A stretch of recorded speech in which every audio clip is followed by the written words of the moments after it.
ازيكم يا حلوين؟ مع دخلة الشتاء والجفاف جيت لكم بفيديو في الخلاصة اللي هتحل كل مشاكل الشتاء. كلنا عندنا منتجات كتير قوي لجسمنا، لكن من زمان معروف ان الاساس للكبار والاطفال هو زيت جونسون. لكن مش كلنا نعرف ان استخداماته كتيرة جدا، غير الترطيب وجماله ان منتج طبيعي 100% وخفيف على البشرة وسريع الامتصاص جدا، ودي من اكتر الاسباب المستحبة في استخدامه للاطفال. هقول لكم تجربتي لزيت جونسون في 8 استخدامات مختلفة وجديدة. بس ايه رأيك لو اول مرة تشوفي فيديو ليا ويبقى اول تعارف لينا؟ اتمنى ويشرفني انكم تنضموا لقناتي بالاشتراك، وما تنسوش ان انتوا تفعلوا الجرس عشان يوصلكم مني كل فيديو جديد. رقم 1 في الاستخدام، وده مهم لينا كلنا، انه بيستخدم كبديل لمزيل الميك اب وخصوصا من منطقة العيون، ودي بتكون اكتر مكان متراكم فيه طبقات ميك اب كتير، بتكون صعبة على اي ريموفر تاني انه يشيلها بسهولة من غير اثر تجريح او يسبب جفاف او حتى بهتان او اي التهابات في البشرة. بالعكس هو ناعم على البشرة جدا، وعشان كده محبب استخدامه للاطفال. ومن احلى الحاجات ان مفهوش اي مواد كيماوية ضارة خالص. تاني استخدام، وان هو مرطب رهيب بعد الشاور، بيساعد البشرة جدا على ان هي تفضل طرية وناعمة، وبيقدر كمان يحل محل البادي لوشن. لو انت ما عندكيش هتحسي بالفرق كبير جدا.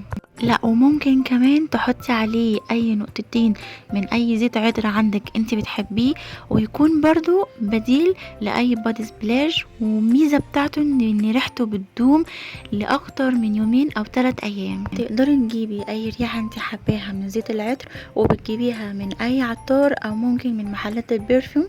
ومهم تاخدي بالك لو بشرتك حساسة، حاولي تختاري زيت عطر يكون خفيف وريحته هادية عشان ما يحصلكيش اي حكة او احمرار او التهاب في بشرتك. هتحطي نقطتين او 3 نقط بالظبط على زيت الجونسون وجربيهم على جسمك وشوفي ريحتك هتجنن ازاي.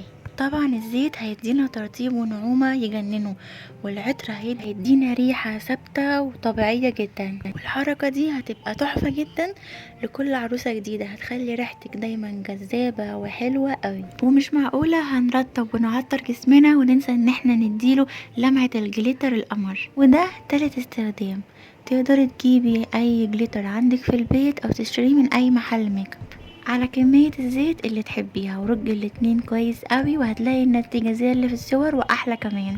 دايما بنروح نشتري منتجات الجسم الجليتر ديت غالية جدا، وبتكون كمان الله اعلم بيكون فيها مواد كيماوية او مواد مضرة للجسم. ونعمل ليه في نفسنا كل ده؟ ما احنا نعمل الحاجة واحسن منها كمان في البيت. رابع استخدام مهم جدا ومفيد لترطيب الجسم بعد ازالة الشعر، لان جسمنا بيحتاج لترطيب جامد بعدها.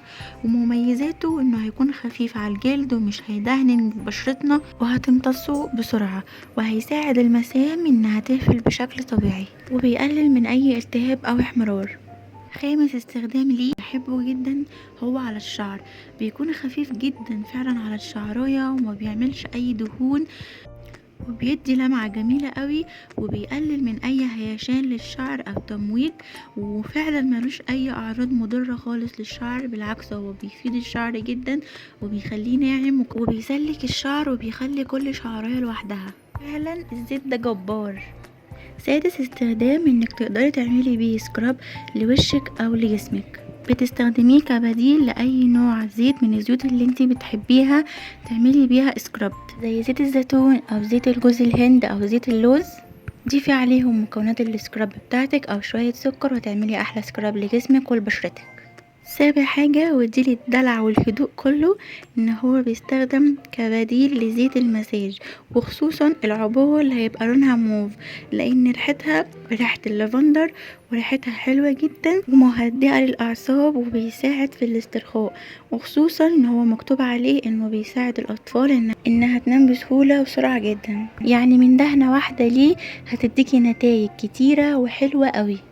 تامن استخدام، وده اللي هيفرح قلبنا كلنا وخصوصا الناس اللي بتعاني مع الاخشاب، انه ملمع قوي جدا الأخشاب كلها، مجرد نقطتين على قطنة أو على الفوطة اللي مخصصاها للخشب بتاعك وتمشيها على الأسطح بتاعتك، وبعد كده تعيدي عليها بفوطة أو قطنة ناشفة تماما عشان ما يبقاش فيه أي بقايا للزيت تكون أتربة تاني.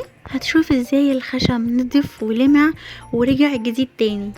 قلنا وعرفنا 8 استخدامات بس ليه، لكن بصراحة هو ليه استخدامات ما بتخلصش وما بتتعدش وكلها بتكون احلى من بعض. سعر العبوة الصغيرة بيكون 20 جنيه، وسعر العبوة الكبيرة هيكون 40. اتمنى بقى ان انتوا تكونوا استفدتوا من الفيديو. لو الفيديو عجبكم تعملولي لايك، وما تنسوش ان انتوا تكتبولي كومنت حلو ومشجع زيكم. وانا كده خلصت الفيديو بتاعي، اتمنى تكونوا حبيتوه، واشوفكم على خير في فيديو جديد. باي باي.